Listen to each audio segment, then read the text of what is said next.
5 years ago, we started visiting a remote village where the Chalkan people live. We had heard of a minority people group living in a mountainous region to the south of Novosibirsk and wanted to visit them and find out more about their language. At first it was difficult to get transport to these villages and find somewhere to start. Once we even had to hitchhike there at -20 and stayed in an abandoned house. However, soon people got to know us and welcomed us into their homes. The Chalkan people number about 1,000, of whom approximately 500 still speak their own language fluently. In the remote village that we frequently visited, this language is spoken by everybody in their homes and in the streets. This people group specializes in hunting, fishing, and in gathering berries and nuts. Initially, we did a survey of the Chalkan language, and then, spurred on by the results, we began a project with Wycliffe Russia to translate 27 Bible stories orally into this language.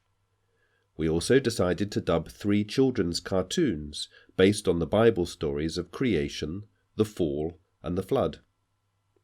Although the Chalkan people speak Russian, we wanted to provide some biblical resources in their own language to demonstrate that God values them, their language, and their culture.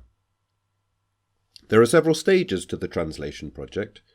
After initially translating the stories, they go through a rigorous process of testing and checking with local Chalkan speakers, as well as being checked by a trained consultant. The whole process can take up to 3 years. Soon after starting visiting these villages, it was suggested to us to take people from our church in Novosibirsk there to do Christian camps for children. This was quite an ambitious idea, as the area is about a 12-hour drive from Novosibirsk down difficult roads, but we decided to have a go the following summer. That summer, we did 4 one-day camps for children in villages, and the children loved it. Meanwhile, the Wycliffe translation project continued. We found 3 local translators who spoke Chalkan fluently and who agreed to help us. A couple from our church in Novosibirsk, who were refugees from Ukraine, also became volunteers in the project, driving us down regularly to these villages and helping us with the recording and the testing. The next summer, we picked one particular Chalkan village for our church team to live in for a week. We got to know the children and both younger and older people in the village, including the head of the administration. After that summer, the head of the administration became a Christian, and the couple from the Ukraine decided to move to this village to begin a church group. This story is really a great example of partnership between Wycliffe and the local church. Meanwhile, we spent a lot of time with our translation team, all of whom were not Christians.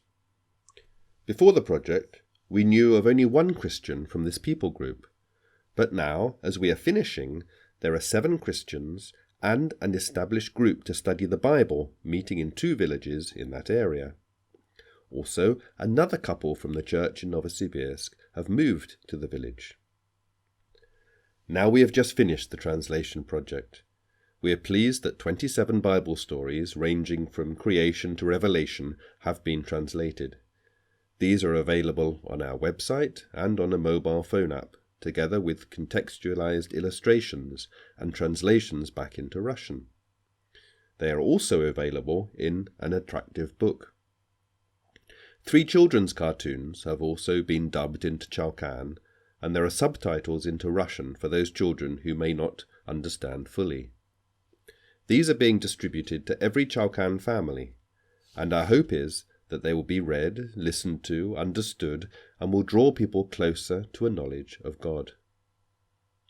One elderly Chalkan lady, who is 99 years old, when she received an audio player with the Bible stories on it, she kissed the audio player and put it in her pocket, saying that she was very happy to finally receive God's word in her own language.